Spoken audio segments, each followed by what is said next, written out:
안에 귀한 찬양을 인하여 감사를 드립니다.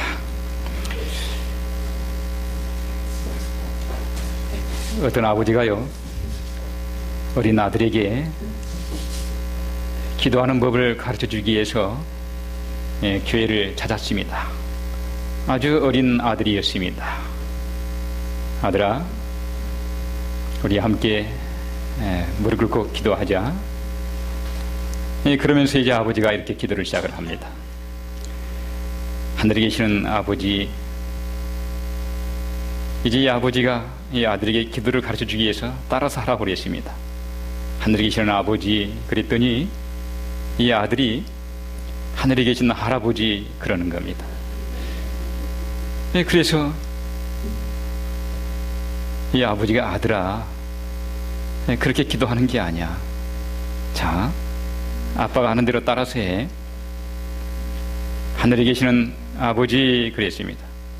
그랬더니 또 이제 이 아들이 하늘에 계시는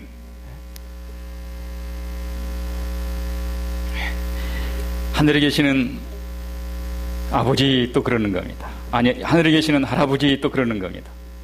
그래서 이 아버지가 조금 언성이 높아졌어요. 아들아, 그렇게 하는 것이 아니란다. 자, 한 번만 더 따라서 해. 하늘에 계시는 아버지 그랬더니 이 아들이 또 하늘에 계시는 할아버지 그러는 거예요. 이 아들은 아버지가 하나님을 아버지라고 하니까 자기에게는 무엇이 되는 겁니까? 할아버지가 되는 것입니다. 그래서 이 아버지가 다시 마지막이다. 자, 아빠가 하는 대로 따라서 해. 그랬더니 이번에 그 아들이 이렇게 답변을 했답니다. 이제 이 아들도 나름대로 생각이 있었죠. 그래서 뭐라고 말을 했냐면, 이 아버지가 기도하기 전에 이 아들이 아버지에게 어떻게 호칭을 불렀냐면, 알았어, 형, 그랬답니다.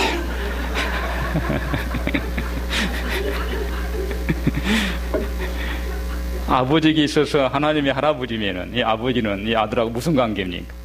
형제 관계. 그래서 아버지를 알아서 형 그랬답니다. 여러분들의 어떤 그 긴장을 좀 풀어드리기 위해서 제가 잠깐 좀 분위기를 부드럽게 하기 위해서 이런 소리의 말씀을 드렸습니다. 여러분 함께 성경 말씀 신명기 33장 29절을 찾아보시기 바랍니다.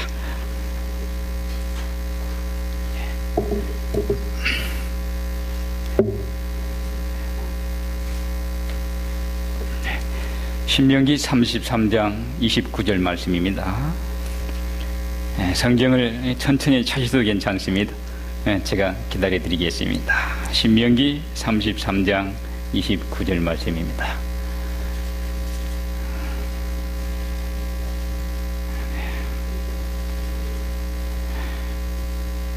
자, 이제 찾으신 것 같으니까 제가 읽어드리겠습니다. 이스라엘이여, 너는 행복자로다. 여호와의 구원을 너같이 얻은 백성이 누구니요? 그는 너를 돕는 방패시요 너의 영광의 가리시로다. 내 대적이 내게 복종하리니 내가 그들의 높은 곳을 밟으리로다. 여러분 행복하십니까? 여러분들은 행복자이십니까? 여러분들은 행복한 교회에 다니고 계십니까? 오늘 말씀의 제목은 행복한 교회, 행복한 성도입니다. 2009년 5월 14일자 조선일보에 이런 기사가 실렸습니다. 그는 수재였다. 아버지는 부유한 의사, 어머니는 예술의 조예가 깊었다. 정서적으로 안정돼 있었고 판단력이 뛰어났다. 이상도 높았고 건강했다. 그러나 31세에 부모와 세상의 적대감을 드러내기 시작했다. 돌연 잠적하더니 마약을 한다는 소문이 돌았다. 어느 날 갑자기 사망했다. 전쟁 영웅이었고 평화운동가였다는 부흥기사가 나갔다. 활발하던 한 학생은 결혼 후 새 아이를 낳고 이혼했다.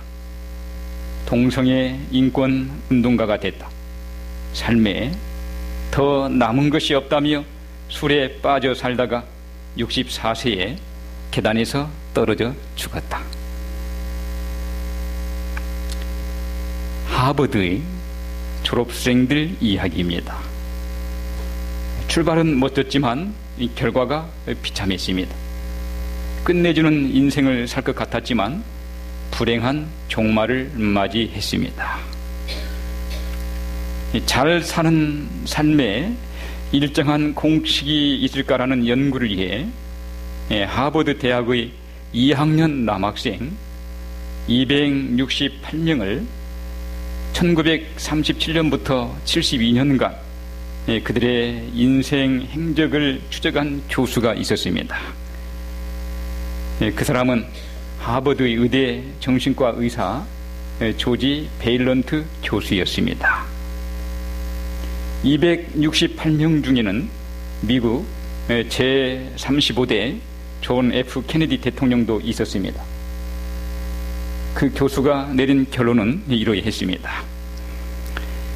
삶에서 가장 중요한 것은 인간관계이며 결국은 사랑이다. 이 47세 무렵까지 형성되어 있는 인간관계가 이후 생애를 결정하는데 가장 중요한 변수였습니다. 평범해 보이는 사람들이 가장 안정적인 성공을 이루고 살고 있었습니다. 연구 대상자의 약 3분의 1은 정신질환도 겪었고 마약이나 술에 빠져 행사한 이도 적지 않았습니다. 하버드 엘리트라는 껍데기 아래 고통받는 심장이 있었던 것입니다. 똑똑하고 야심차고 독특한 사람들은 뛰어난 업적을 이룰 수는 있지만 사회성이 결핍될 경향이 많습니다. 사람 사이에서 원만한 관계를 형성하지 못한 채 우울하고 고독하게 자신만의 세계를 형성하며 사는 사람들의 대다수는 원만한 인간관계가 결집되어 있는 것을 보게 됩니다. 세계 최대 인터넷 검색 엔진인 구글의 최고 경영자인 에릭 슈미트가 펜실베니아 대학 졸업식에 참석해 이러한 축사를 했습니다. 젊은이들이여, 컴퓨터를 끄고 사람을 배워라.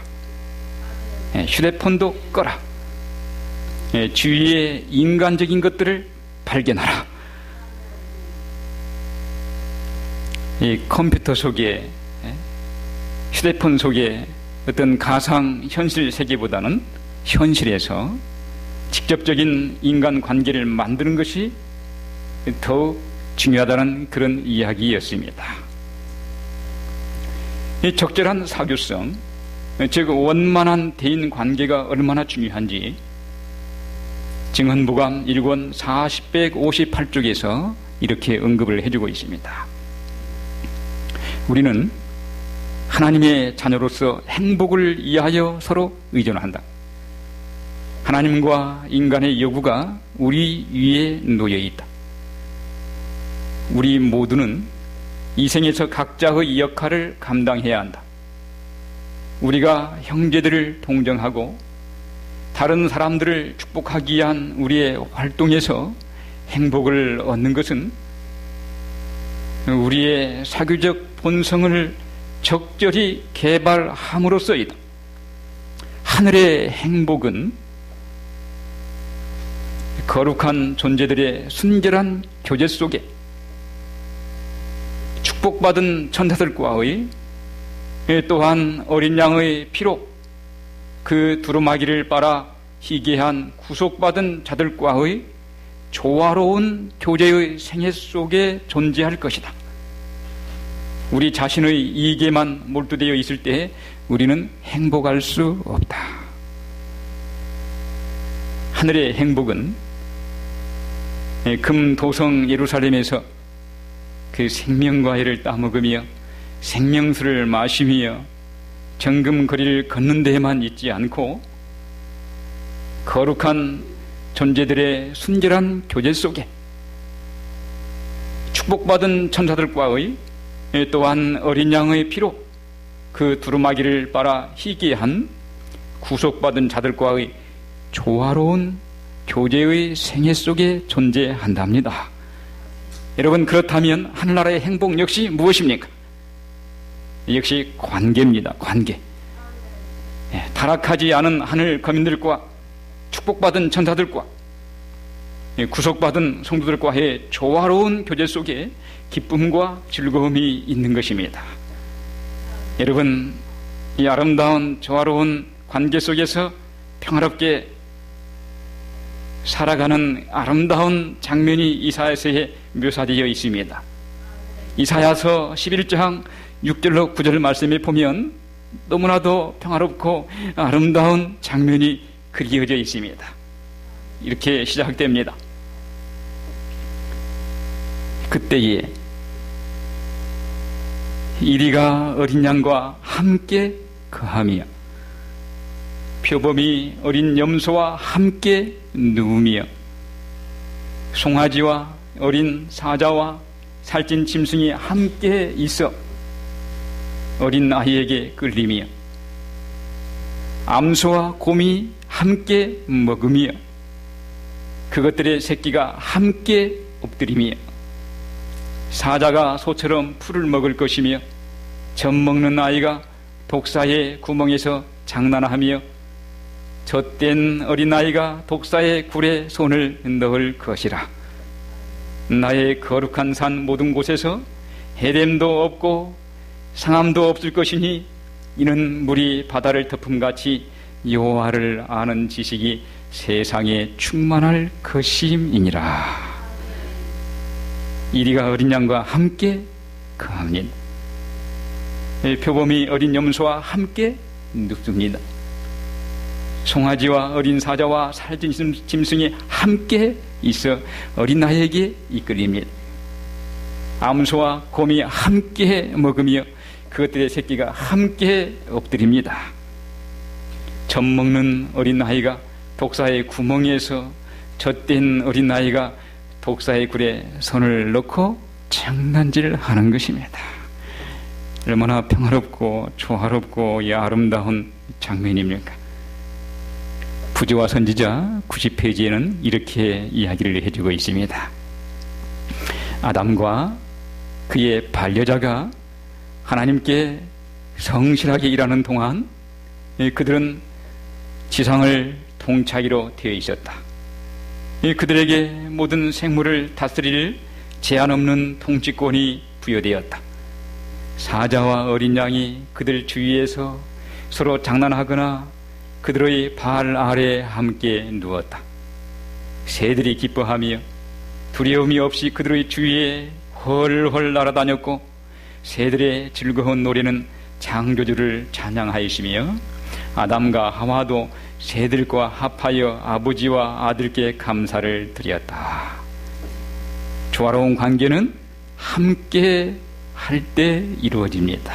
함께 할 때 아름다운 관계가 형성되는 것입니다. 그렇다면 함께 하려면 몇 가지 선행 조건이 있습니다. 함께 하려면 첫 번째는 순수함입니다. 디모데 후서 2장 22절 말씀입니다. 디모데 후서 2장 21절 제가 읽어드리겠습니다.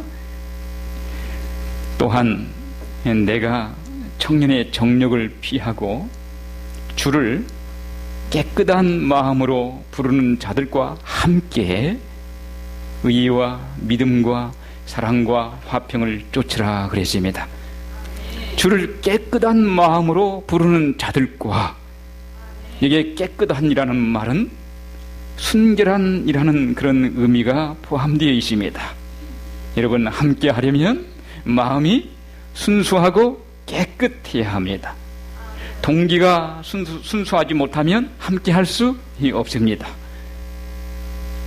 그래서 사도 바울은 디모데에게 권면하기를, 주를 깨끗한 마음으로 부르는 자들과 함께 의와 믿음과 사랑과 화평을 쫓으라고 권면해 주고 있는 것입니다. 마음이 깨끗지 못한 자들과 하는 의와 믿음과 사랑과 화평을 쫓을 수가 없습니다. 함께 조화롭게 살려면 깨끗한 마음으로 하나님을 찾는 성도들이 되어주시기를 간절히 바랍니다. 어느 날 이 삼육대학 후문을 나서는데 오래간만에 만난 한 형제가 있었습니다. 정말 몇 년 만에 만나는 한 형제였습니다. 아주 오래전에 담임했던 어느 교회의 집사였는데 그동안에 어떤 사연이 있었던지 교회를 다니지 못하고 있었습니다. 나중에 들리는 말에 의하면 그 교회에서 다단계 사업으로 무리를 일으켜서 신자들에게 많은 피해를 입혔습니다. 그래서 교회를 다니지 못하고 있었습니다. 저는 그 내용을 모르고 있었습니다. 그런데 이제 이 형제가 저에게, 목사님, 목사님이 계시는 교회에 제가 나가도 되겠습니까? 저에게 요청을 하는 것입니다. 제가 못 오게 할 수가 없지 않습니까? 그리고 그전 교회에서 그런 일을 했는지도 저는 모르고 있었고요. 그 교회를 다니고 있지 못하다고 해서 그러면 나오라고 제가 이제 수락을 했습니다. 그 형제가 1년간은 잘 다녔습니다. 교회를 위해서 열심히 활동하고 봉사하고 성실하게 교회를 잘 다녔습니다. 그런데 점점 깨끗하지 못한 행실이 드러나는 것입니다. 결국은 너무나도 안타깝게도 여러 믿음의 식구들에게 어려움을 주었고 가슴 아픈 일이었지만은 그 형제를 더 이상 교회에 나오지 못하도록 할 수밖에 없었습니다. 오히려 교회에 해가 되며 많은 믿음의 형제들에게 고통을 안겨주기만 했던 것입니다. 여러분, 함께 하려면 깨끗하고 순결한 신자들이 되어야 합니다. 동기가 순수한 신앙인들이 되어야 합니다. 제 서재에 책꽂이가 없어서 어느 날 인터넷 책꽂이를 파는 그 중고 사이트에 들어가서 제가 이제 저렴하게 책꽂이를 제가 신청을 했습니다. 구입을 했습니다. 책꽂이 7개를 10만 원에 들여놓을 수 있었습니다. 그런데 이 책꽂이를 가져오신 분이 제 서재에 책꽂이를 잘게 설치를 해놓고 돌아가면서 저에게 뼈있는 한마디를 하고 가는 것입니다. 어떤 말을 하고 가냐면, 교회에 다니는 분들은 인상들이 참 좋은데 마음도 그러는지 모르겠다. 저를 보았을 때 제가 인상이 고약하게 생기지는 않았던 모양입니다. 인상들은 괜찮은데 마음도 그러는지 모르겠다고요. 그 사람은 교회를 다니고 있지는 않았지만 할아버지가 성결교회의 유명한 목사님이셨던 것입니다. 여러분, 우리는 어떠합니까? 에덴 동산의 하와를 타락시켰던 뱀처럼 금빛 광택이 나타나는 눈부신 모습을 하고 있지만 속에는 간교함이 있지는 않습니까? 하늘의 행복은 거룩한 존재들의 순결한 교제 속에 있다고 말씀했습니다. 깨끗한 마음으로 하나님을 찾는 순결하고 순수한 신자들이 되어주시기를 간절히 바랍니다. 그러한 신자들만이 끝까지 남을 것이며 끝까지 함께할 것입니다. 여러분, 함께하기 위한 두 번째 조건은요, 원만한 이해심입니다. 골로새서 2장 1절로 3절 말씀입니다. 제가 바로 읽어드리겠습니다. 내가 너희와 라오디게아에 있는 자들과 무릇 내 육신의 얼굴을 보지 못한 자들을 위하여 어떻게 힘쓰는 것을 너희가 알기를 원하노니, 이는 저희로 마음의 이해를 받고 사랑 안에서 연합하여 원만한 이해의 모든 부요에 이르러 하나님의 비밀인 그리스도를 깨닫게 하려 함이라. 그 안에는 지혜와 지식의 모든 보화가 감추어 있느니라. 여러분, 제가 이 말씀 속에서 드리고자 하는 말씀은 바로 2절 말씀이지요. 사랑 안에서 연합하여 원만한 이해의 모든 부요함입니다. 사랑하는 여러분, 이해심이 부요한 신자가 되어야 합니다.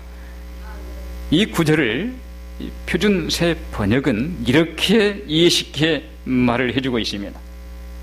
내가 이렇게 하는 것은 그들이 사랑으로 결속되어 마음의 격려를 받음으로써 풍부하고도 완전한 이해력을 갖게 하고, 나아가서는 하나님의 비밀인 그리스도를 깨닫게 하는 것입니다.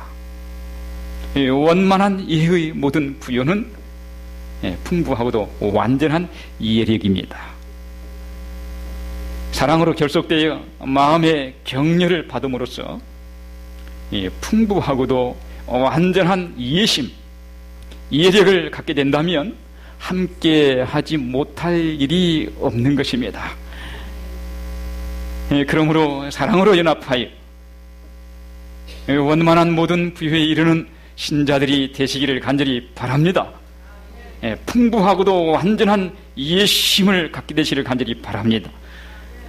여러분, 5-3은 몇이지요? 2지요. 그러면 2 플러스 2는요? 몇입니까? 4지요. 모르시는 분들이 아무도 없으시지요? 여러분, 어떤 의미가 있습니까? 5-3은 이라는 말은 어떤 말입니까? 어떤 오해라도 몇 번만 생각하면, 3번만 생각하면 무엇이 되는 것입니까? 이해가 되는 것입니다. 2 플러스 2요. 이해하고 또 이해하면 어떻게 됩니까? 사랑하게 되는 것입니다. 어떤 오해라도 여러분 이해하고 또 이해해 주시기를 바랍니다. 그리하여 사랑으로 결속되는 원만한 이해의 부유함에 이르는 신자들이 되어주시기를 간절히 바랍니다. 함께 하기 위한 세 번째 조건은요, 은혜롭게 말하기입니다. 에베소서 3장 2절로 10절 말씀을 보면은 이렇게 시작을 합니다. 우리가 다 실수가 많으니 만일 말에 실수가 없는 자면 곧 온전한 사람이라. 능히 온 몸도 굴레 씌우리라. 우리가 말을 순종케 하려고 그 입에 재갈 먹이어 온 몸을 어거하며 또 배를 보라. 그렇게 크고 광풍에 밀려가는 것들을 지극히 작은 키로 사공의 뜻대로 운전하나니 이와 같이 혀도 작은 지체로 돼 큰 것을 자랑하도다. 보라, 어떻게 작은 불이 어떻게 많은 나무를 태우는가. 혀는 곧 불이요 불의의 세계라. 혀는 우리 지체 중에서 온 몸을 더럽히고 생의 밖기를 불사르나니 그 사르는 것이 지옥 불에서 나느니라. 조금 더 읽어드리겠습니다. 7절부터입니다. 여러 종류의 짐승과 샘이여 벌레와 해물은 다 길들므로 사람에게 길들었거니와 혀는 능히 길들일 사람이 없나니 쉬지 아니하는 악이요 죽이는 독이 가득한 것이라. 이것으로 우리가 주 아버지를 찬송하고 이것으로 하나님의 형상대로 지음을 받은 사람을 저주하나니 한 입으로 찬송과 저주가 나는도다. 내 형제들아 이것이 마땅치 아니하니라. 말에 실수가 없으면 온전한 사람입니다. 혀는 곧 불이랍니다. 불의의 세계랍니다. 혀는 우리 지체 중에서 온 몸을 더럽히고 우리의 생애의 밖기를 불사른답니다. 그 사르는 것이 지옥 불에서 나온답니다. 혀는 능히 길들일 사람이 없는데 쉬지 아니하는 악이요 죽이는 독이 가득한 것이라고 했습니다. 이런 말이 있습니다. 한마디의 말로 싸우고 한마디의 말로 화해하고 한마디의 말로 인사하고 한마디의 말로 울게 했다. 한마디의 말은 각각 한 개의 마음을 갖고 있다. 사람마다 각각 마음을 갖고 있습니다. 그런데 그 마음이 무엇으로서 드러납니까? 말로서 드러납니다. 잠언 27장 19절 말씀입니다.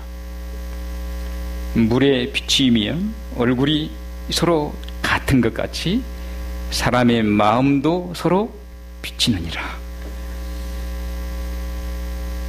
마음도 서로 비친대요. 여러분 무슨 말인지 이해하시지요? 말을 통해서 서로의 마음을 알아가지 않습니까?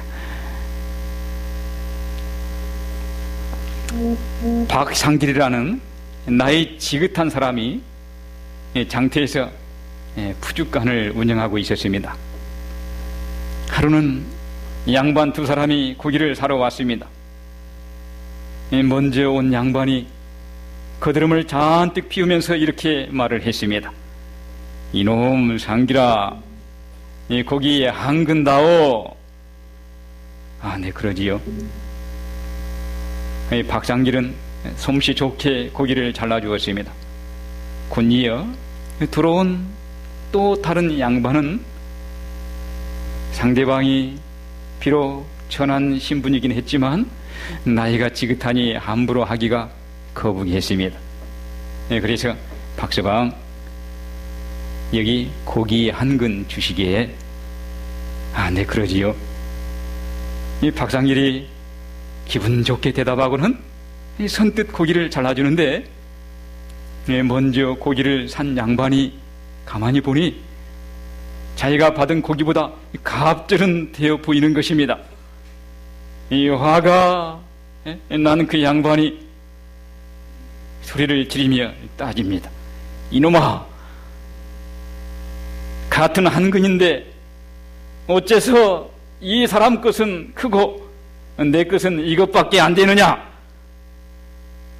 그래서 이 박상길이 아주 능청스럽게 이렇게 대답을 했습니다. 그야, 손님 고기는 상길이가 자른 것이고 이 어른 고기는 박서방이 잘랐으니 다를 수밖에요. 두 양반의 마음이 무엇으로 나타났습니까? 말로서 나타났습니다.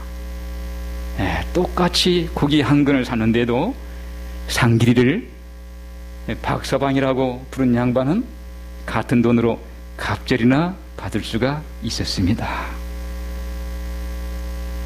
예, 물에 얼굴이 비치듯이 상대방이 나를 진정으로 존중해 주는지 그렇지 않는지가 다 여러분 이 마음 거울에 비치게 되어 있는 것입니다. 행복은 마음먹기에 달렸다라는 말이 있지만 행복은 말하기에도 달려 있는 것입니다. 예, 그러므로 함께 하려면 말을 은혜롭게 해야 합니다.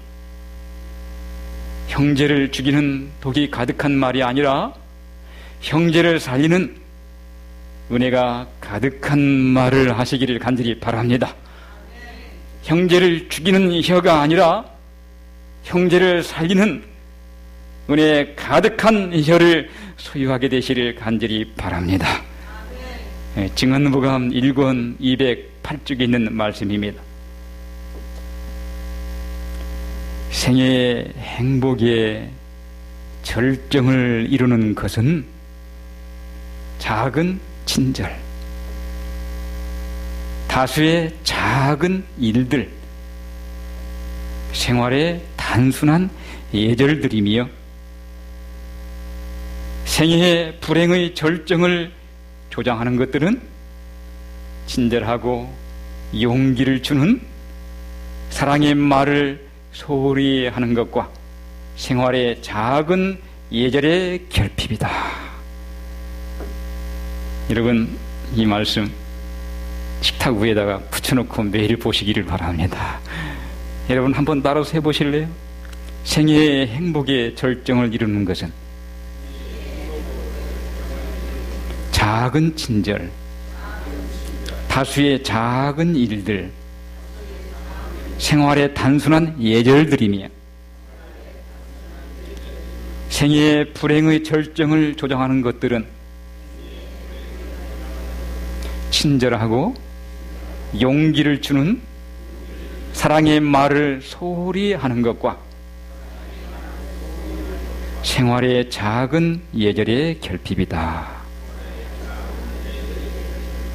여러분, 그러므로 하늘에 가서 타락하지 않은 우주의 거민들과 축복받은 천사들과 구속받은 성도들과 조화롭게 살게 될 행복한 신자는 첫째, 깨끗한 마음으로 하나님을 섬기는 성도들이요.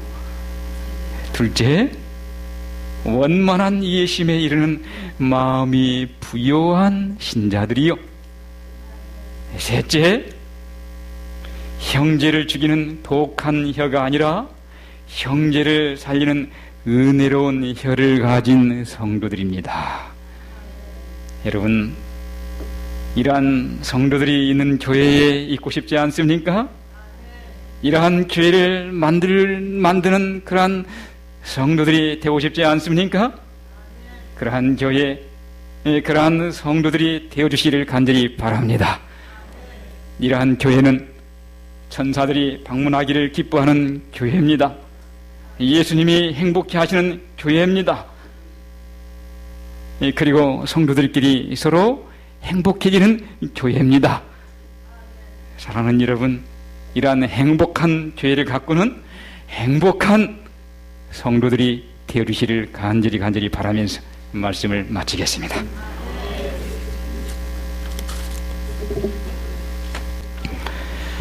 하늘에 계시는 저희들의 아버지 하나님, 저희들로 하여금 주님의 놀라운 사랑과 은혜를 입으며 살게 해주시오니 감사를 드립니다. 주님, 저희가 서로 사랑하며 하나님을 순수한 동기로 섬기며 행복하게 주님 축복 속에서 살기를 원합니다.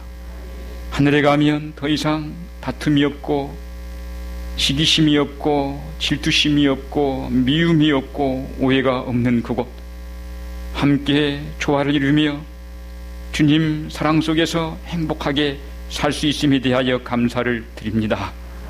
주님, 그 나라에 가기 전이라도 이 땅에서 이 교회 안에서 성도들이 서로 이해하며 사랑하며 살게 해 주옵소서. 우리 안에 참된 행복한 하늘의 천국이 이루어질 수 있도록 축복하여 주시옵소서. 주님께서 이 용산교회를 세우셨사오니 이 교회를 출입하는 당신의 모든 성도들마다 주님께서 기억해 주시고 마음의 하늘의 평화와 기쁨이 충만케 해주시고 서로를 이해하며 사랑하며 행복하게 하나님 섬기며 살아갈 수 있는 성도요 교회 될 수 있도록 축복하여 주시옵소서. 주님 앞에 각종 예물을 드린 귀한 손길들을 복되게 해주시고 그분들의 가정과 생애와 사업에 넘치도록 하늘의 복을 부어 주시옵소서. 이제는 우리 하늘 아버지의 사랑과 예수 그리스도의 넘치는 십자가의 은혜와 성령 하나님의 교제하심과 인도하심이 우리가 하늘에 가서 살게 될 그날 그 아름다운 곳에 이르는 그 순간까지 우리와 함께 하시고 우리를 보호해 주시고 우리를 인도해 주시옵시기를 우리의 구주 거룩하신 예수 그리스도의 성호 받들어 간절히 축원하옵나이다. 아멘.